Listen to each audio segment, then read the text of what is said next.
Hello, vanakkam and welcome to the review of India versus Sri Lanka Day 4 second test match. Vanakkam and welcome to the show, Pdogg. Pdogg, SI தானே ஓட்டு வீட்டுல இருப்பான், ஓட்ட பிரிச்சு உள்ள இறங்கி போட்டுடலாம்னு நினைச்சீங்களால அப்படின்ற மாதிரி. நேத்திக்கு என்னன்னா அவ்வளவு ஈஸியா ஃபாலோ ஆன் கொடுக்காம அவங்கள எடுத்துருவாங்க அப்படி இப்படின்னு சொன்னீங்க. ஃபாலோ ஆன் கொடுத்து நான் சொன்ன மாதிரி டீசென்டான ஸ்கோரை போஸ்ட் பண்ணிருக்காங்க. 16 ரன் லீட்ல இருக்காங்க ஸ்ரீலங்கா. பட் என்ன, ஒரு 2 விக்கெட் எக்ஸ்ட்ரா விட்டுட்டாங்க. ஒருவேளை ஃபார் 4 இருந்தாங்கன்னா கதை வேற மாதிரி போகிறதுக்கும் வாய்ப்பு இருக்கு. இப்போ இந்த ஸ்டாண்ட் பாயிண்ட்ல கேம் எங்க நிக்குது? இந்தியாவுக்கு சான்ஸ் இருக்கா? அதை விட இந்த கேம்ல உயிர் இருக்கா? இந்தியா ஜெயிக்க போறாங்கன்றத யாரும் மாத்த முடியாது. திருப்பி 83-17 இருந்து 92-8க்கு போனாங்க. ஏன் ஃபாலோ ஆன் கொடுக்க கூடாது அப்படின்னு என்னோட அனுபவத்துல சொன்னேன். ஓகே, நிறைய கிரிக்கெட் பார்த்துருக்கேன். ஒரு செஞ்சுரி போட்டிருக்கேன் சவுத் ஆப்பிரிக்காவோட டெஸ்ட் கிரிக்கெட்ல. அதாவது டீம் போது 199 ஃபார் 3 பீதியில இருந்தாங்க எல்லாரும். Okay, exactly. இப்ப இவங்க எப்படின்னா பழைய குருடி கதவு தரடி தான் எப்பவுமே. இப்போ ஒன்னே ஒண்ணு சொல்றேன், ஒரு தடவை we fought hard, we gave opposition run for their மணின்னு ஒரு தடவை சொல்லலாம். 9 தடவையும் நீ தோத்துட்டு அதுக்கப்புறம் வி கேவ் எ ரியல் ஃபைட்னா யாரும் அதை ஒத்துக்க மாட்டாங்க. அது ஒரு லெவலுக்கு அப்புறம் நீ ஜெயிச்சாகணும், இல்லை ஜெயிக்கலன்னா டிராப் பண்ணி ஆகணும். அட் 199 ஃபார் 3 அதுக்கப்புறம் ஒரு 16 ஓவர் தான் கடைசி செஷன்ல உங்களுக்கு டீக்கு அப்புறம் இருந்தது. அந்த பார்ட்னர்ஷிப் க்ரோ ஆயிருந்ததுன்னா சூரியபந்தாராக்கும் தனஞ்சய டிசில்வாக்கும் ஒரு 4 டவுனோட இன்னைக்கு போயிருந்தாங்கன்னா நாளைக்கு there is a good chance of them saving the game. ஏன் ஃபாலோ ஆன் கொடுக்க கூடாதுன்னு சொன்னதுக்கான காரணம் அதுதான். ஓகே, ஃபர்ஸ்ட் திங் இஸ், இப்போ என்னன்னா உங்களுக்கு bowlers were looking tired and jaded, to be very honest with you. Point number 1. ரெண்டாவது, இன்னைக்கு டீ வரைக்கும் ஆடி இந்தியா கொடுத்திருந்தா கூட அந்த கடைசி 16-17 ஓவர்ல ஒரு 2 விக்கெட் எடுத்திருப்பாங்க. ஓகே, ஒரு என்ன பண்ணிருப்பாங்க, ஒரு 216 ரன் லீடு அடிச்சு 400 ரன் டீ வேணா 400 ரன் அடிச்சிருப்பாங்க. ஒஸ்ட் கேஸ் 400 ரன் அடிச்சிருப்பாங்க. அவங்க ஒரு 45 ஃபார் 2 இருந்திருப்பாங்க. சேஸ் க்ளோஸ், சேஸ் பண்ண முடியாது, டிரா தான் பண்ணணும். நாளைக்கு 8 விக்கெட் நீங்க எடுக்கணும், 3 செஷன் இருக்கு. You would have been a better position. But India's decision finally at the end of the day with the flurry of wickets, from 199 for 3 proved their decision right. அதனால நம்ம criticise பண்ண கூடாது. Okay, as long as India is winning the test match, the decision should not be criticized. But என்ன பொறுத்த வரைக்கும் the best thing should have been done is India should have batted. இன்னும் பிச்சை வேர் out பண்ணி. இன்னொன்னு உங்களுக்கு என்னன்னா, இப்ப வந்து ஃபர்ஸ்ட் இன்னிங்ஸ்ல வந்துட்டு அவனை நீ பண்டில் அவுட் பண்ணிருந்தேன்னு வச்சுக்கோங்களேன், ஒரு 190க்கு பண்டில் அவுட் பண்ணிருந்தீங்க, ஒரு கான்பிடன்ஸே இல்லாம அவன் ஆல் அவுட் ஆயிருந்தான்னா அப்படியே அதே மென்டாலிட்டி ப்ரெஷர்ல அவனை நீங்க திருப்பி போடுறதுன்றது வேற மாதிரி. என்னடா பண்றது உட்கார்ந்துருப்பான். அவன் ஒரு செம ஃபைட்டு கொடுத்து 290 ரன் அவன் அடிச்சிருக்கான். ஃபாலோ ஆன் அவாய்ட் பண்ற அளவுக்கு கிட்ட வந்திருக்கான். ஒன்னு அவ்வளவு ஓவர்ஸ் வந்து உள்ள ஆட விட்டுருக்கான். அப்படிங்கும் போது ஒரு 89.4 ஓவர்ஸ் ஃபர்ஸ்ட் இன்னிங்ஸ்ல அவன் ஆடி இருக்காங்கும் போது, if not a great performance, it was a performance that has to be respected. அந்த மாதிரி ஒரு மென்டல் ஆஸ்பெக்ட்ஸ் ஆஃப் த கேமை நீங்க திங்க் பண்ணணும். Finally, India's decision of enforcing the follow-on with 6 wickets down, which says again same பழைய கதை தான். ஒரே ஒரு பேட்ஸ்மேன் சோனல் தினுஷா அவர் ஒருத்தர் இருக்காரு, அவரை எடுத்துட்டாங்கன்னா நாளைக்கு லஞ்சுக்குள்ள முடிச்சிடும் மேட்ச். அப்படி லஞ்சுக்குள்ள முடியலன்னா கூட லஞ்சுக்கு 1 மணி நேரத்துக்கு அப்புறம் முடிஞ்சிடும், அன்லெஸ் அதர்வைஸ் வெதர் இன்டர்ஃபெரன்ஸ். இதே வேற மாதிரி போயிருந்து இந்த டெஸ்ட் மேட்ச் டிரா ஆயிருந்தான்னா வருத்த எடுத்துருப்பாங்க எல்லாரும். அதுக்கப்புறம் ட்விட்டர்ல நீங்க பாத்தீங்கன்னா டீ முடிச்ச உடனே எல்லாரும் ஒரு சிலர் கேள்வி கேட்க ஆரம்பிச்சாங்க. I can't understand the reason why India enforced the follow-on. They should have batted again and put Sri Lanka under pressure. இப்ப அந்த கடைசி 16 ஓவர் பேசேஜ் இந்தியாவுக்கு ஃபேவரபிளா வந்து ரிசல்ட் இந்தியா பக்கம் வந்திருக்கிறதுனால எல்லாம் ஓகே அப்படின்ட்டாங்க. திருப்பியும் ஷார்ட் பாலுக்கு செகண்ட் இன்னிங்ஸ்ல விக்கெட் கொடுக்க எனக்கு வருத்தப்பட வேண்டிய விஷயம் என்னன்னா, இப்ப அந்த 8 விக்கெட் விழுந்த உடனே சோனல் தினுஷா வந்ததும் ஃபர்ஸ்ட் 2 ஓவர்ல பாத்தீங்கன்னா கரெக்டா 4வது பால் பவுண்டரி, 4வது பால் 6 அடிச்சு 100க்கு போனாரு. எக்ஸாக்டா என்ன பண்ணணுமோ அதை பண்ணாரு. இதுல வந்து இது நான் வந்து ஒரு இதுவா சொல்றேன், அவர் ஒரு பக்கம் அந்த மாதிரி ஆடிட்டு இருக்காரு, லஹிரு குமாரா வந்து சுத்தி அவுட் ஆறாரு. நான் என்ன பண்ணிருப்பேன், அப்படியே ஒரு கை அப்படியே கட்டி பிடிச்சு ஒரு மலர் வளையத்தை கொடுத்து நடந்து போ வீட்டுக்குன்னு இருப்பேன். நடந்து ஏதாவது எனக்கு எப்படின்னா, நான் ஒரு போலரு, ஓகே ஃபைன், என்னோட வேலையை நான் செஞ்சுட்டேன், இடிச்சிட்டேன் ஃபாஸ்டா, ரொம்ப நல்லா போட்டேன். பேட்டிங்க நான் வந்து என்ஜாய் பண்றேன். டீம் ரிக்குவயர்மெண்ட்லாம் எனக்கு தேவையில்லை. நேத்து 50 பால் நீ பிளாக் பண்ணிருக்க 8 ரன்னுக்கு. இன்னைக்கு வந்து அவர் கரெக்ட். செஞ்சுரி அடிக்கிறதுக்கு பொறுமையா ஆடினாரு. அவர் செஞ்சுரி அடிச்ச உடனே நமக்கு ரெஸ்பான்சிபிலிட்டி விட்டு போயிடுச்சு அப்படின்னு சொல்லிட்டு சுத்தி அவுட் ஆடுறாரு. இதெல்லாம் எப்போ கடிக்கும் உங்களுக்குன்னா, ஹேட் இவரு பேர் என்ன, லயிரு குமாரா would have continued batting like the way he did yesterday. They would have avoided the follow on and they would have put India into bat. India would have batted. என்னதான் 2 wicket அவங்க loose பண்ணியிருந்தாங்களோ, நாளைக்கு 8 wicket கையில இருக்க ஆடுறதுக்கு they can realistically think about drawing the game even though it is difficult. இருந்தாலும் அந்த மாதிரி சுச்சுவேஷன்ல ஒரு சுத்தி நீ அவுட் ஆறிய எப்படி இருக்கும் உங்க அடுத்த எண்ட்ல இருக்கிற பேட்ஸ்மேனுக்கு? Okay, that all small small things that makes a real difference when it comes to your approach. அதுக்கப்புறம் பாத்தீங்கன்னா திருப்பியும் பாத்தீங்கன்னா காமிந்து மெண்டிஸா இருக்கட்டும், லைரு உதாராவா இருக்கட்டும், உடனே ஒன்று எத்தனை தடவை புல் அடிக்க போய் அவுட் ஆவீங்க. ஒரு கேட்ச் பிடிச்சா இருப்பாருங்க சுப்மான் கில்ல, முதல்ல ஓடி போய் கொஞ்சம் பால் ஸ்வேல் ஆயிடுச்சு, அதுக்கப்புறம் அப்படியே சர்க்கிள் பண்ணி ஒரு பியூட்டிஃபுல்லா ஒரு கேட்ச் எடுத்தாரு. One thing that has to be really appreciated is Sri Lanka batsman game with an attitude of all guns blazing. Okay, சொன்னது சுத்தார பார்த்து ஆடுங்கடா, மத்தவங்களை அட்டி, நீங்க கவலைப்பட, எல்லாரையும் அட்டி நொறுக்குறேன் அப்படின்னு பியூட்டிஃபுல்லா ஆடினாங்க. அந்த பசிந்து சூரிய பந்தாரவை என்னையா அவசரம், என்ன அவசரம்னு கேக்குறேன். கமாண்டிங் தனஞ்சயா டி சில்வா மாதிரி டீசர் காட்டுற பேட்ஸ்மேன் யாருமே நீங்க பார்க்கவே முடியாது. எத்தனையோ படத்துல நீங்க ஜெயிலர் படம் டீசர்லாம் கூட இவர் டீசர் பெரிய டீசர், எல்லா மேட்சும் சொல்றேன், எழுதி கொடுக்குறேன் எப்பயும் 25 ரன் குளோரியஸா இருக்கும் பாக்குறதுக்கு ஆடுறதுக்கு. இருக்குடா இன்னைக்கு ஒரு 100 அப்படின்னா எப்படி அவுட் ஆகக்கூடாதோ அப்படி அவுட் ஆயிட்டு போவார் அவரு. ஓகே, அதுக்கப்புறம் நிரோஷன் டிக்வெல்லா வீக்கா அவுட் ஆனாரு. பசித்து சூரிய பந்தாரா என்ன ஆச்சுன்னே அவருக்கு தெரியல, இறங்கி வர்றாரு, பால் கையிலே வச்சுன்னுக்கிறாரு மானவ் சுத்தாரு. இன்னொன்னு அவரோட ஆக்ஷனை வந்து டிஸ்கஸ் பண்ணோம். அவர் இப்படி முன்னாடி வந்து இப்படி லோட் பண்ணுவாரு. நீங்க இப்படி லோட் பண்றது, நீங்க இப்படி லோட் பண்ணும்போது உங்களோட பாதி ஆக்ஷன் தான் கம்ப்ளீட்டா இருக்கு. இப்ப நீங்க இப்படி லோட் பண்ணீங்க, most of your action is completed, you cannot adjust on what you see to the batsman. நீங்க இப்படி லோட் பண்ணும்போது only when your off your action is completed, batsman இறங்கி வந்தான்னா தெரிஞ்சிடும் கிளியரா.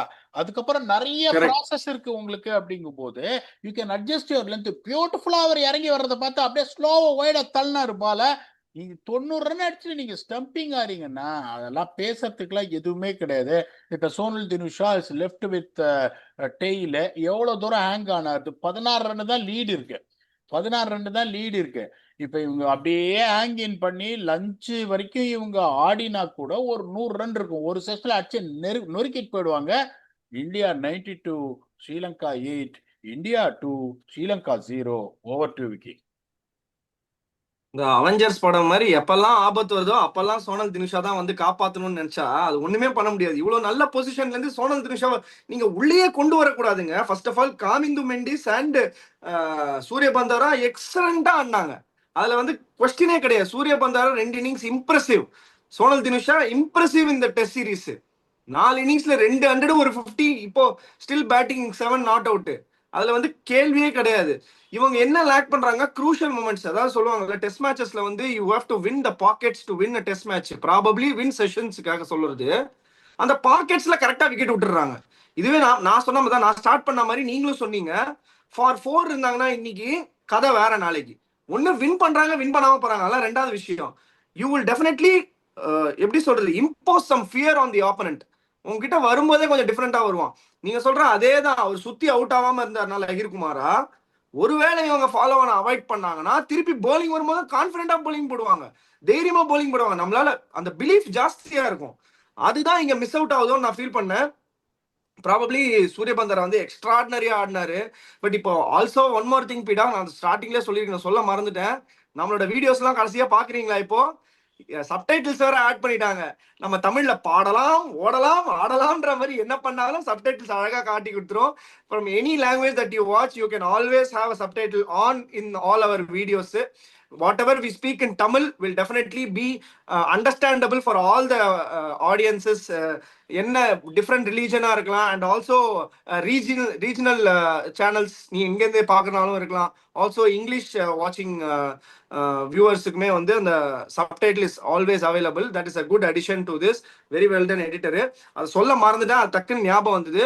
கம்மிங் பேக் அகைன் பிடாக், இங்க what to you see that India has really done well is pull things back. 1 2 they are on the verge of closing. நாளைக்கு காலையில இன்னைக்கு காலையில நடந்த மாதிரி நாளைக்கு காலையில அவங்க ஆடினாங்கன்னா நீங்க சொல்ற மாதிரி 1.5 மணி நேரம் 2 மணி நேரத்துக்குள்ள டெஸ்ட் மேட்ச் ஓவர். அவ்வளவுதான் மேட்ரே. So India is already on the driver's seat, definitely yes, but what can Sri Lanka possibly do, or what the weather can do is something different. What can possibly Sri Lanka do from here? அதாவது ஒரு test match மொஹாலின்னு நினைக்கிறேன், India Pakistan கரெக்டா year ஞாபகம் ஒரு 20-25 வருஷம் முன்னாடி இருக்கும்னு நினைக்கிறேன். இந்த மாதிரி தான் 6 விக்கெட் விட்டுருந்தாங்க பாகிஸ்தான். இந்த கம்ரான் அக்மலும் அப்துல் ரசாக்கும் சேவ் பண்ணிட்டாங்க மேட்ச். அங்கேருந்து ஒரு பயங்கர ஒரு மான்ஸ்டரஸ் பார்ட்னர்ஷிப் போட்டு. ஸோ என்ன வேகா ஞாபகம் இருக்கு எனக்கு. ஸோ கிரிக்கெட் வந்து என்ன வேணா நடக்கும். அப்போ இந்த கீமார் ரோச்சும் ஜஸ்டின் கிரீவ்ஸும் சேவ் பண்ணாங்க போற மேட்ச் நியூசிலாந்துல. கீமார் ரோச் வந்து ஒரு 200 பால் ஆட்டாரு. என்ன வேணாலும் நடக்கும். But it looks highly unlikely. You know அவங்க வந்து மேட்சை லஞ்சுக்கு அப்புறம் மேட்ச் போனாலே it is going to be big achievement for them. Writing is on the wall to be honest with you. Okay, அதான் நான் சொல்றேனே, ஒரு லெவலுக்கு மேல வந்துட்டு என்ன சொல்றது, ஹீரோ சண்டை போட்டான், நிறைய சண்டை போட்டான், ஒரு 7 பேரை வெட்டி கொண்டான், செத்துட்டான் அப்படின்னு முதல்ல சொன்னா நல்லா இருக்கும். 2வது தரையும் அதையே சொன்னா நல்லா இருக்கும். 3வது தடவை அதை சொன்னா நல்லா இருக்காது, போர் அடிச்சிடும் ஒரு லெவலுக்கு மேல. அதுக்கப்புறம் வந்து உங்களை திருப்திப்படுத்திக்கணும், சந்தோஷப்படுத்திக்கணுங்கிறதுக்காக வந்து வி ஃபாட் ஹார்ட்னு சொல்லாதீங்க. ஒரு தடவை கேட்கலாம், 2 தடவை கேட்கலாம். இதுவே உங்களுக்கு என்னன்னா ஏர்லி ஆன் அந்த இன்னிங்ஸ் பசிந்து சூரியபந்தாரா had 2 reprives. ஒரு ஸ்லாக் ஸ்வீப் ஒன்று அடிச்சாரு. அதுக்கப்புறம் சிராஜ் போயிட்டு கேட்ச விட்டாரு டம்பிள் பண்ணி. அதுக்கப்புறம் லூசா ஒரு கட் அடிச்சாரு, பாயிண்ட்ல கிருஷ்ணா விட்டாரு கேட்ச். கஷ்டமான கேட்ச் தான், இல்லைன்னு சொல்லல. அந்த கேட்சை பிடிச்சிருந்தாங்கன்னா உங்களுக்கு என்ன வேணா போயிருக்கும். Finally they have to find a way. சும்மா வந்துட்டு பேசிலாம் எந்த பிரயோஜனமும் கிடையாது. இப்போ நிரோஷன் டிக்வல்லா ஒரு 80 அடிச்சாரு, அந்த மாதிரி ஒரு எக்ஸ்பீரியன்ஸு உங்களுக்கு திருப்பி சான்ஸ் கொண்டு வராங்க. ரன் அடிக்கல தனஞ்சய ஜெடிசில்வா நேருக்கு நேரம் வச்சு கான்வர்சேஷன் எடுக்கணும். இந்த 22 23 எல்லாம் எனக்கு தேவையே கிடையாது. உன்னால ரன் அடிக்க முடியுமா? காமிந்து மெண்டிஸ் வந்து பிரில்லியண்டா ஆடினாருங்க, பிரில்லியண்டா ஆடினாரு, சூப்பர்பா ஆடினாரு. ஸோ அப்படிங்கும்போது ஒரு லெவலுக்கு மேல நீங்க வந்துட்டு you have to make sure that you to make it count. அதுக்கப்புறம் பாக்குறேன், அதுக்கப்புறம் ஒரு புல் அடிச்சு அவுட் ஆறாரு. இப்ப ஸ்பின்னர்ஸ் வந்து இவ்வளவு தூரம் இங்க கஷ்டப்படுறாருங்கும் போது ஒவ்வொரு தடவையும் பிரசித் கிருஷ்ணா வந்து 10 ஓவர்ல 31, சிராஜ் 9 ஓவர்ல 11 ரன்னு, ஒரு wicket. They are taking on the spinners. Manav Suthar 18 ஓவர்ல 81, 4.5 எக்கானமி. ஷாரன் ஜெயின் 17.4 1 for 55, 3.1. ஜடேஜா வந்து பழைய ஜடேஜா மாதிரி போட்டாருங்க, விரு விரு விரு விரு விரு விருன்னு. 18 ஓவர் 48 ரன், ஒரு விக்கெட். ஓரளவுக்கு பாத்தீங்கன்னா they played spin very very வெல்லுங்கும் போது there is zero negotiation on you losing your wicket to your fast bowlers when the breakthrough is not coming. காமிந்து Mendis அந்த பார்ட்னர்ஷிப் வந்து பயங்கரமா ஃபிளரிஷ் ஆரம்பிச்சது. ஒரு மாதிரி ஒரு இதுவா ஆட ஆரம்பிச்சாரு. 178 ஃபார் 2 விக்கி, 43 ஓவர்ல 4 runs an over போயிட்டு இருக்காங்க. 178 ஃபார் 2ல இருந்து 229 ஃபார் 6, 59 ஓவர்ல உங்களுக்கு வந்து 178 ஃபார் 2. மீதி 23 ஓவர்ல ஆடி எல்லா செட்டில் பேட்ஸ்மேனும் அவுட் ஆயிட்டாரு. இப்போ உங்களுக்கு யாரு இருக்காங்க பாக்கி? அந்த கெஷாரா நோவன் தான் ஓரளவுக்கு பேட்டிங் ஆடுவாரு. அப்புறம் பிரபாத் ஜெயசூர்யா, லஹீரு குமாரா, அசிதா பெர்னாண்டோ, 3 பேரும் பிளாக் பண்ணுவாங்க. இந்த கெஷாரா நோவன் தான் அவுட் ஆனார்னா Sonal Dinusha has to protect the other guys. எவ்வளவு நேரம் ப்ரொடெக்ட் பண்ணுவேன் டெஸ்ட் கிரிக்கெட்ல? நீங்க ஒண்ணுமே பண்ண முடியாதுங்கும் போது, on all honesty, cricket is a game of glorious uncertainties. I've given you a reference of Justin Greaves, Kemar Roach, Abdul Razak, Kamran Akmal. It looks highly unlikely. If Sri Lanka can take the game post lunch, it is going to be a big deal for them. ஏன்னா they're just ahead by 16 runs. ஒரு 70 run மேல இருந்தாங்கன்னு வச்சுக்கோங்களேன். they're ahead by 70 runs. இப்போ India பாத்தீங்கன்னா 140 chase பண்றதுக்கு மண்ணை கவுனாங்க. Okay, இங்கிலாண்டோட மண்ணை கவுனாங்க, நியூசிலாண்டோட மண்ணை கவுனாங்க, சவுத் ஆப்பிரிக்காவோட மண்ணை கவுனாங்க. ஒரு 140 வந்ததுன்னா that is going to create tremor in India. இப்போ அது would have happened had Sri Lanka been 70 ahead. Sri Lanka would have been more ahead with more wickets intact had they not throw away the wickets after really putting India under tremendous pressure. அதனால இப்போ வந்து சொல்றதுக்கு வந்துட்டு எதுவுமே இல்லை. இப்போ எப்படி போயிருக்கு பாருங்க செஷன் பிரேக்கப் வந்து. உங்களுக்கு இந்த மாதிரி ஒரு சுச்சுவேஷனில் நீங்க வரீங்க. இப்போ ஸ்ரீலங்கா வந்துட்டு இப்போ ஃபர்ஸ்ட் இன்னிங்ஸ்ல வந்து 25 for 2 in 6 overs, second இன்னிங்ஸ்ல 83 for 2 in 22 overs, the overall 108 for 4 in 28 overs at a run rate of 3.85. tight session goes in favor of India, 6 out of 10. Second செஷன்ல ஒரு இட்டினா இட்டி, ஒரு classical batting, 116 for 1 in 34 overs, run rate of 3.41, 10 out of 10. அந்த சிச்சுவேஷன்ல 199 for 3 at T, 10 out of 10. அது என்ன? அதுக்கப்புறம் 30 for 3 in 16.4 overs, India 10 out of 10. இப்போ 12 finish செஷன்ல India 9 ஜெயிச்சிருக்காங்க, ஸ்ரீலங்கா 3 ஜெயிச்சிருக்காங்க. ஒன்னே தெரிஞ்சுக்கோங்க, ஒரு எப்படி நான் ஸ்ட்ராட்டஜைஸ் பண்ணுவேன் நான் இருக்கும்போதுன்னா, இந்த மாதிரி கஷ்டமான ஒரு சுச்சுவேஷன் ஒரு 10 out of 10 நீங்க ஜெயிக்கிறீங்கன்னா, அதுக்கப்புறம் நீங்க ஒரு 6 out of 10 செஷன் ஜெயிச்சீங்கன்னா கூட டெஸ்ட் மேட்ச் திரும்பி வர்றதுக்கு உங்களுக்கு சான்ஸ் இருக்கு. 10 out of 10 ஜெயிச்சுட்டு திருப்பி 30 for 3 in 16.4 hours அவனுக்கு 10 out of 10 கொடுத்தீங்கன்னா அந்த 10 out of 10 is nullified. 2 10 out of 10 session ஜெயிச்சிருக்காங்க ஸ்ரீலங்கா இந்த டெஸ்ட்ல. ஜெயிச்சுட்டு அடுத்த செஷன் திருப்பியும் 10 out of 10 கொடுக்கறதுனால தான் they are standing down at the barrel at 892 behind India. India is expected to close the test match the worst case 1 hour after lunch. இதுக்கு மேல எதுவும் இது பண்ண முடியுமா எனக்கு தெரியாது. என்ன பொறுத்த வரைக்கும் I would have been on the think time, I wouldn't have enforced the follow on, take the lead quickly to 380, given them close to 20 to 25 overs and picked 3 wickets. They would have been the same better position than that. But whatever the call they have made at the end of the day is correct. So there's no point in criticizing that. Vicky, please add on your thoughts. அந்த டிசிஷனை back பண்ற மாதிரி கடைசி 16 ஓவர்ல 2 wicket வந்து அவங்களுக்கு ஃபேவரா வந்துச்சு இந்தியாவுக்கு. ஏன்னா எனக்குமே வந்து என்னடா ஃபாலோ ஆன் கொடுக்குறாங்களே அப்படின்னு தோணுச்சு. பட் ஓட்ட பிரிச்சு இறங்கி போட்டுடலான்றதுதான் ஐடியா. அந்த மாதிரி நடக்கல. பட் எனிவேஸ் நாளைக்கு போட்டுருவாங்க, அதுல வந்து எந்த விதமான சந்தேகமும் கிடையாது. பட் ஓட்ட பிரிச்சு இறங்கி ஈஸியா போட்டாங்களான்னு கேட்டா டெஃபினட்டா கிடையாது. ரெசிலியன்ஸ் நீங்க சொன்னதுதான் பீடாக். ரெசிலியன்ஸ் வந்து 100% இருந்திருக்கு இந்த ஸ்ரீலங்கன் பேட்டிங் லைனப்ல. அண்ட் இந்த ஸ்ரீலங்கன் டீம் கிட்ட கொஞ்சம் அந்த ஃபைட் இருக்கு. பட் என்னன்னா ஒரு டெஸ்ட், அதுவும் டெஸ்ட் கிரிக்கெட்ல லெஜெண்ட்ஸ் லைக் ஐ மீன் ஒரு இந்தியன் டீம் மாதிரி ஒரு கடப்பார டீம் கிட்ட எல்லாம் நீங்க வந்து ஒரு சின்ன ஸ்னிஃப் கொடுத்தா போதும், டப்புன்னு உள்ள பூந்துருவாங்க. சவுத் ஆப்பிரிக்காவா இருக்கட்டும், ஆஸ்திரேலியாவா இருக்கட்டும், இங்கிலாண்டா இருக்கட்டும், இந்தியாவா இருக்கட்டும், இவங்களுக்கு நியூசிலாந்து ஃபார் எக்ஸாம்பிள், இவங்க கிட்டலாம் ஒரு சின்ன ஸ்னிஃப் நீங்க கொடுக்கவே கூடாது. ஒரு எட்ஜ் கூட கொடுக்கூடாது. நீங்க சொல்ற மாதிரி அந்த ஒரு பாக்கெட்டை கூட நீ விடக்கூடாது. ஒரு செஷன் வின் பண்ணியா அடுத்த செஷன் ஷேர் பண்ண, அட்லீஸ்ட் தோக்காத, பேடா தோக்காத அந்த செஷனை.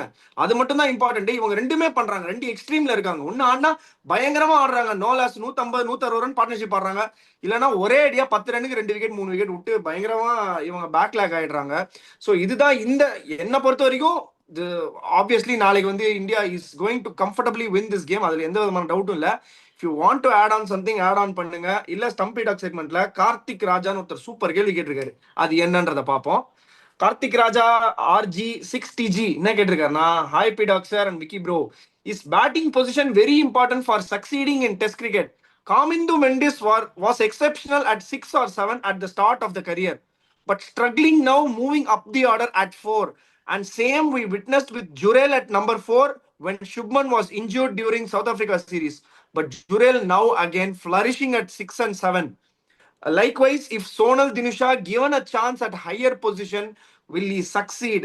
Thoughts? எனக்குமே இதுல ஒரு டவுட் இருக்கு Pdogg. பேட்டரா அந்த பொசிஷன் நீங்க போற நம்பர் வந்து ரொம்ப உங்களை இம்பாக்ட் பண்ணுமா? நிறைய இம்பாக்ட் பண்ணும். ஏன்னா உங்களுக்கு மோஸ்ட் டஃபஸ்ட் அப்படின்னு என்ன கேட்டீங்கன்னா டாப் 3 தான். ஓப்பனிங்கு நம்பர் 3 அதான் டாப் 3. ஏன்னா அவன் எப்படி செட் பண்றான், ஒவ்வொரு தரையும் நீங்க ஆப்போசிஷனை 97க்கு ஆல் அவுட் ஆக்கினாலும் என்ன சொல்லுவாங்க, we need to get a good start, we need to get a good startன்னுவான். ஓகே, அப்படிங்கும்போது இல்ல உங்களுக்கு வந்து ஒரு 400 பிஹைண்ட் அப்படின்னாலும் the pressure will be more on the top 3 and then they are facing the brand new baller. ரொம்ப easy சொல்றது, red பால்ல வந்துட்டு உங்களுக்கு வந்து ஆடுறதுன்றது ரொம்ப ரொம்ப கஷ்டம். இங்க மாதிரி கிடையாது. உங்களுக்கு T20 கிரிக்கெட்னா ஒரு ஸ்லிப்பு கூட இருக்காது, ஒரு எடுத்த உடனே ஒரு டீப் பாயிண்ட், ஒரு ஸ்கொயர் லெக் வச்சு நெகட்டிவா ஒய்டெல்லாம் போடுவான். அங்க எப்ப போனீங்கன்னாலும் ஆப்போசிஷன் 85 ஆல் அவுட் ஆனாலும் 3 ஸ்டிப்பு கல்லி, ஒரு ஷார்ட் லெக் இருக்கும். சர்வைவல் ரொம்ப கஷ்டமானதுன்னு பாத்தீங்கன்னா இந்த டாப் 3 தான். ஓகே, இப்ப நான் என்ன பண்ணுவேன், வந்து டாப் 3, அதுக்கப்புறம் பாத்தீங்கன்னா உங்களுக்கு வந்து middle order, that is 4, 5 and 6, அதுக்கப்புறம் இந்த லோயர் மிடில் ஆர்டர் 7, 8. அப்படிங்கும் போது என்னை பொறுத்த வரைக்கும் இந்த இந்த ரொம்ப டஃபஸ்ட் பொசிஷன் வந்து இந்த டாப் 3, அதுக்கப்புறம் number 6 is another most responsible thing. How are you going to finish the innings வெல்ல? என்னை பொறுத்த வரைக்கும் இந்த 4, 5 வந்து கொஞ்சம் பெட்டர் பொசிஷன் டு பேட். கொஞ்சம் ப்ரெஷர் கம்மியா இருக்கிற இது என்னன்னு பாத்தீங்கன்னா இந்த 4, 5 தான். அன்லெஸ் அதர்வைஸ் உங்களுக்கு ஒரு 17 for 3, 17 for 2 அந்த மாதிரி இருந்தால் ஒழிய 4, 5க்கு அவ்வளவு பெரிய ப்ரெஷர் கிடையாது. நியூ பாலை பார்த்து விட்டுருவான். அதுக்கப்புறம் உங்களுக்கு அடுத்த செகண்ட் செட் ஆஃப் போலர்ஸ் வருவாங்க. அதுக்கப்புறம் அவன் கொடுத்த ஸ்டார்ட்டை வச்சு தேஞ்சு போன நியூ பால் அப்படியே தள்ளி கிள்ளி நீங்க ஆடிடலாம். ஸோ ரொம்ப கஷ்டம், பர்டிகுலர்லி இந்த சேனா கண்ட்ரீஸ்ல ஓப்பனிங் ஆடுறவன் தான். அதே மாதிரி இந்த நம்பர் 6ல வர்றவனுக்கு பாத்தீங்கன்னா எப்ப பார்த்தாலும் ப்ரெஷர் இருக்கும். ஒரு 173 for 4ல போவான், 290 ரன் ஃபர்ஸ்ட் இன்னிங்ஸ்ல அவன் அடிச்சிருப்பான். 173 for 4ன்றது ஒரு டீசென்டான சுச்சுவேஷன். அப்படியே பாத்தீங்கன்னா 117 ரன் இருக்கும். இவன் டப்புன்னு அவுட் ஆகி 5 டவுன் ஆயிட்டான்னா ஒரு லீடு கொடுத்துருவாங்க. ஸோ அதே மாதிரி பேட்டிங் ஆடும்போது ஒரு 220க்கு 4 இருந்து அவன் வந்தா கூட அவன் 360க்கு அவன் எடுத்துன்னு போறவன் இந்த நம்பர் 6, நம்பர் 7 தான். அதுதான் அந்த பர்டிகுலர் நம்பர் 7 பாத்தீங்கன்னா பியூர் பேட்ஸ்மேனா இருக்க மாட்டான், ஒரு பேட்டிங் ஆல்ரவுண்டரா இருப்பான். அந்த நம்பர் 6 பியூர் பேட்ஸ்மேனா இருப்பான். People expect him to really do the இதுன்னா the மோஸ்ட் இம்பார்ட்டன்ட் திங்னா இந்த டாப் 3. ஏன் டாப் 3 சொல்றேன்னா மோஸ்ட் ஆஃப் த டைம்ஸ் நீங்க ஃபர்ஸ்ட் ஓவர்ல விக்கெட் விழுந்ததுன்னா இந்த நம்பர் 3 ஓப்பனிங் பேட்ஸ்மேன் தான். அதனால இந்த டாப் 3 ரொம்ப கஷ்டம், இந்த டாப் 6 ரொம்ப கஷ்டம். ஸோ இந்த ப்ரெஷர் அப்படின்னு பார்த்தீங்கன்னா உங்களுக்கு most importantly it is going to be number 6, அதுக்கப்புறம் வந்துட்டு உங்களுக்கு இந்த டாப் 3 தான். அப்படிங்கும்போது ஒரு சிலருக்கு எப்படின்னா they would prefer to play at top 4.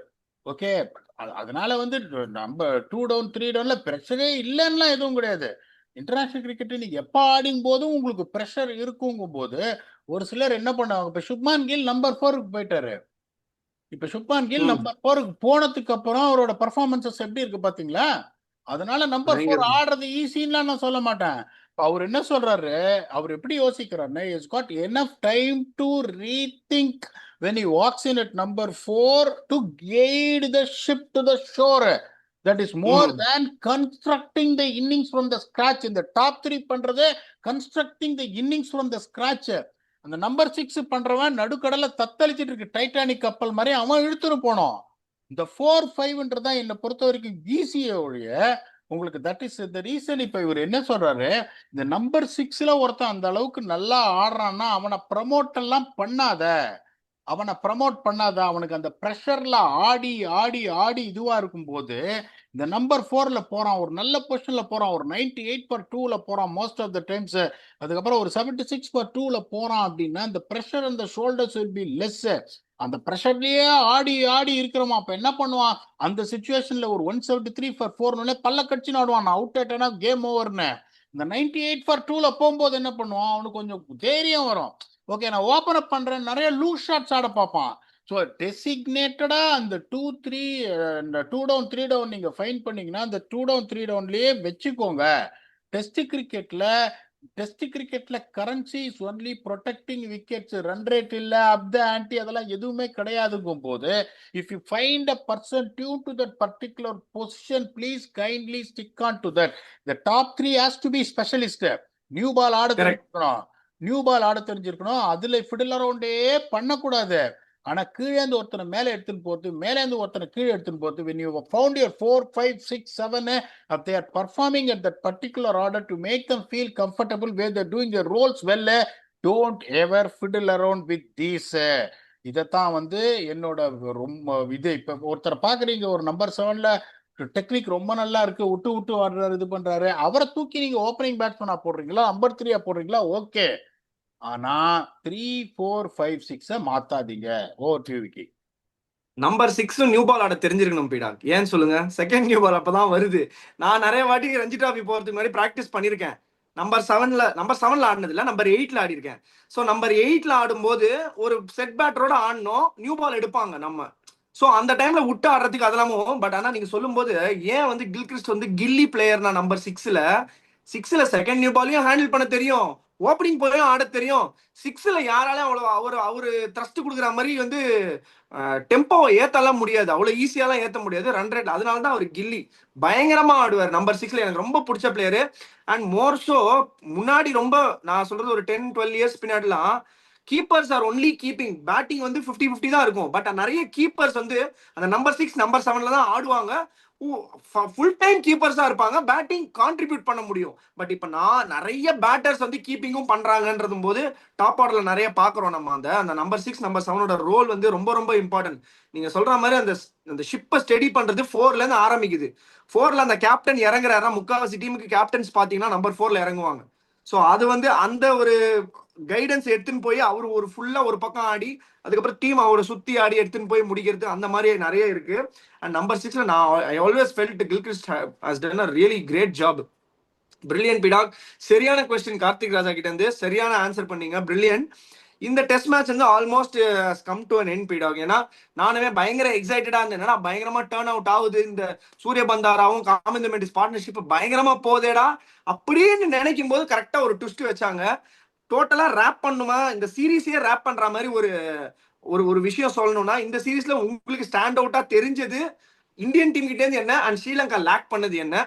இந்த டெஸ்ட் மேட்ச் நாளைக்கு எப்ப முடியும் டக்குன்னு சொல்லுங்க. இல்ல எனக்கு தெரிஞ்சு I won't take them lightly, but I expect the game to last one session. கண்டிப்பா ஃபைட் பண்ணுவாங்க, பிளாக் பண்ணுவாங்க, கடைசி வரைக்கும் எடுத்துன்னு போகணும்னு பார்ப்பாங்க. They are not going to just give it a easily. அந்த நம்பர் 6 நம்பர் 7 விக்கெட் கீப்பர்னு சொன்னப்போ அந்த காலத்துல உங்களுக்கு வந்து ஞாபகம் வரும், இயன் ஹீலி வந்து ஒரு not known to score hundreds, ஒரு one of the best wicket keepers இந்த வேர்ல்டு. இதுக்கப்புறம் ஒரு எக்ஸாம்பிளா எடுத்துக்கிறாங்க விக்கெட் கீப்பிங்க. அப்படி இப்படி கான்ட்ரிபியூட் பண்ணுவாரு. இந்த ஜாக் ரசல் ஒருத்தர் கண்ணாடி போட்டுன்னு ஃபாஸ்ட் பாலர்ஸ்க்குலாம் வந்து முன்னாடி நிற்பாரு, ஒரு லெஃப்ட் ஹேண்டர் இங்கிலாந்துக்கு. ஆமா முடி கிறிஸ்லு விட்டுரு கிறிஸ்லூயிஸ்லாம் வந்து வேகமா 130 135 அப்படின்னு. போட வரை ஹெல்மெட் போடாம ஒரு பனாமா கேப் வச்சுன்னு சன்கிளாஸ் வச்சுன்னு இப்படி இப்படி எடுப்பாரு. ஸோ அந்த காலம் அந்த மாதிரி மாறிடுச்சு. இப்ப சொல்றேன், விக்கெட் கீப்பர்னா வந்து ஒரு எக்ஸ்ட்ரானரி ஒரு மேட்ச்ல ஒரு கான்ட்ரிபியூஷன் பண்ற விக்கெட் கீப்பர் அன்கேன் பேட் அப்படி வச்சிருந்தாங்க. அதாவது உங்களுக்கு நான் தான் சொன்னேனே, இப்ப அதை தான் திருப்பியும் நான் சொல்றேன். இப்ப நான் ஸ்ரீலங்கன் ட்ரெஸ்ஸிங் ரூம்ல இருந்தா அதான் சொல்றேன், guys I'm very disappointed with the way we have ended the day. We have started the day Correct. well. By the end of the second session, we are putting them under brink, thinking about their decision, which is correct or not, under the confusion. And come after tea break, we folded again. And this has been the story for us. எடுத்த உடனே வந்துட்டு நம்ம விக்கெட்டை விடுறது, அதுக்கப்புறம் வந்து அடிச்சு ஒரு ஒரு ஸ்டேட்மெண்ட் கொடுக்கறது, அதுக்கப்புறம் படப்படான்னு விக்கெட் கொடுக்கறது, அதுக்கப்புறம் டெஸ்ட் மேட்ச் தூக்குறது. எவ்வளவு நாள்ரா இதை பண்ண போறீங்க? Is what the honest question I will ask, to be honest with you. என்ன வேணாலும் மல்லு கட்டலாம். ஏன்னா எவ்வளவு நாளாதான் சொல்லிட்டு இருப்பீங்க, யங் டீமு, ரீபில்டிங்கு, எவ்வளவு வருஷம் சொல்லுவீங்க? தெரியாம கேக்குறேன். இப்ப இந்தியா வந்து ஒரு 2-3 டெஸ்ட் மேட்ச் தோத்தானா வச்சு எண்ணெய் கொப்பரையில போட்டு வறுக்கிறாங்க. ஓகே, வறுக்கிறாங்க. விராட் கோலி, ரோஹித் சர்மா, அஸ்வினி இவங்க எல்லாம் ஒரே நேரத்துல போறதுலாம் வந்து சின்ன இது கிடையாது ஃபில் அப் பண்றதுக்கு. சரண் change would have got confidence after he got a few wickets. ரொம்ப ரொம்ப டஃப். அதைத்தான் நான் முதல்ல இருந்தே சொல்லிட்டு இருக்கேன், இன்எக்ஸ்பீரியன்ஸ்டு போலிங் அட்டாக் இது. மானவ் சுத்தார் 3வது டெஸ்ட் மேட்ச் ஆடுறாரு. சாரன் ஜெயின் வந்து making is debut. Ravindra Jadeja defensive bowler. நான் சொல்லுங்க விக்கி. இல்ல அதான் ஃபர்ஸ்ட் டெஸ்ட் மேட்ச் இப்படி கை காட்டினேன். அப்படிங்கும் போது உங்களுக்கு இந்த டீம் கிட்ட தோத்துட்டு நாங்க டிரான்சிஷன் பீரியட்ல இருக்கோம். டீம் டெவலப் வர்ற ஒவ்வொரு கோச்சும் 2 வருஷம் நல்லா வேலை செஞ்சுட்டு டிரான்சிஷன் பீரியட்ல இருக்கப்ப அடுத்த கோச் வருவான், அவனும் வந்து என்ன சொல்லுவான், எனக்கு 2 வருஷம் வேணும் இது பண்றதுக்கு அப்படின்னு. எவன்டா ஒருத்தன் சொல்ல போறீங்க ஆர்பர் கா கிங் சஹாப அப்படின்னு? போன முதல் வருஷமே ஜெயிக்க போற கோச் யாரு? கரெக்ட். அதுதான் ரொம்ப இம்பார்ட்டன்ட். முதல் வருஷம் அப்ப எடுத்துன்னு வரியா? அப்படியே அந்த அண்ணாமலையில வருவார் பாருங்க, பிரசிடென்டின் இந்த வருஷம் ஜெயித்தவர் திரு அண்ணாமலை அப்படின்னு வந்து இப்படி உட்காருவார் பாருங்க. அப்ப கம்பீர் நல்லா தானே பண்றாரு ஒயிட் பால்ல, ரெட் பால்ல தானே கொஞ்சம் கஷ்டப்படுறாரு. நான் சொல்றது டிரான்சிஷன் பீரியட் அப்படின்னு எக்ஸ்கியூஸ் கொடுக்குறவங்க.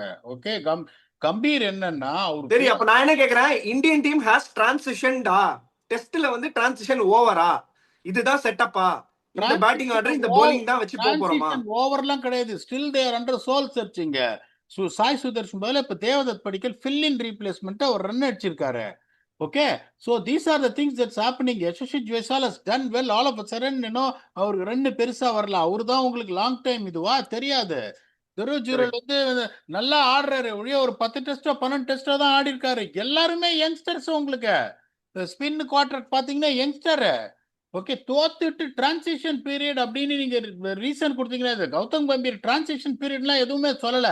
நாங்க சரியா ஆடல அப்படின்னு கோவப்பட்டாரே ஒழிய அவரு. ஒன்னே ஒண்ணு என்னன்னா, is very strong on is comments. அது நிறைய பேருக்கு பிடிக்காத ஒழிய டிரான்சிஷனு அது இது எனக்கு ஒன்றும் கிடையாது. இப்போ நான் வந்து 2 அடி வாங்கிப்பேன். நாளைக்கு இன்னும் 2 வருஷம் கழிச்சு நான் 2 அடி திருப்பி கொடுப்பேன். 2 வருஷத்துக்கு அப்புறம் உனக்கு வேலையே இருக்காது. வந்தியா ஒரு இன்டர்நேஷனல் கிரிக்கெட், ஒரு ஸ்ரீலங்கன் டீம், ஒரு பாகிஸ்தான் டீம், ஒரு நியூசிலாந்து டீம்னா ஸ்டெடியா ரிசர்ச் பண்ணிட்டு வந்துட்டு, இட்ஸ் நாட் அண்டர் 19 டீம். எங்க ஓட்ட இருக்கு, எங்க அடைக்கணும் தெரிஞ்சுட்டு வரணும். ஒவ்வொருத்தரையும் வந்துட்டு நீ தோத்துட்டு டிரான்சிஷன் பீரியட்ல இருக்கும், யங்ஸ்டர்ஸ் ஆர் லேர்னிங்னு 2 வருஷம் நீ முடிப்ப, உனக்கு டென்யூர் முடிஞ்சிடும், பைபேடா கண்ணான்றுவாங்க, அடுத்தவங்க வருவாங்க. எப்பதான்டா யார் தான்டா காப்பாத்துறது? அவங்க 2 வருஷம். So that is a bottom line. இப்போ இந்தியான்னு பார்த்தீங்கன்னா, இப்போ இந்த டெஸ்ட் சீரிஸ் முடிய போகுதுன்னு பார்த்தீங்கன்னா, Manav Suthar has already made his mark and is continued on it. எங்க அவர் கத்துக்கணும்னா, அடிக்க ஆரம்பிச்சா எப்படி போடணும்னு பார்த்தீங்கன்னா, ஒரு அட்டாக்கிங் ரூட்டை எடுக்கிறாங்க. சரண் ஜெயினும் வந்து ரொம்ப நல்லா போட்டார், எந்த சந்தேகம் கிடையாது. Devdutt Padikkal is biggest plus point. He came in as a replacement. அதே மாதிரி சிராஜும் சரி, பிரசித் கிருஷ்ணா சரி, டெட் ட்ராக்ஸ்ல பிரில்லியண்டா போட்டிருக்காங்க. So India got lot of things to gain. Dhruv Jurel வந்து ஒரு கிரைசிஸ் துரல். மேனேஜ் பண்ணிருக்காரு. That is a good thing. பண்ணிட்டு அடிச்சுனே தான் இருக்காரு. அதை பத்தி பேசி பிரயோஜனம் கிடையாது. So everything is going on good for India. திருப்பியும் சொல்றேன், they expected to win 2-0 against Sri Lanka. இதுல மார்த்தட்டுறதுலாம் எதுவும் கிடையாது. அவங்க போலிங்கே particularly spin department is lacking teeth. ஆஸ்திரேலியாவோட 5 டெஸ்ட் மேட்ச் இருக்கு. நேதன் லைன் வந்து இந்தியன் பேட்ஸ்மேனை நோண்டுவாரு. உங்களால ஆஸ்திரேலியன் பேட்ஸ்மேனை நோண்ட முடியுமா? You have to prepare for that. உங்களால நியூசிலாந்து போய் நியூசிலாண்டை ஜெயிக்க முடியுமா? Those are the things they have to target, which I feel that they will find answers.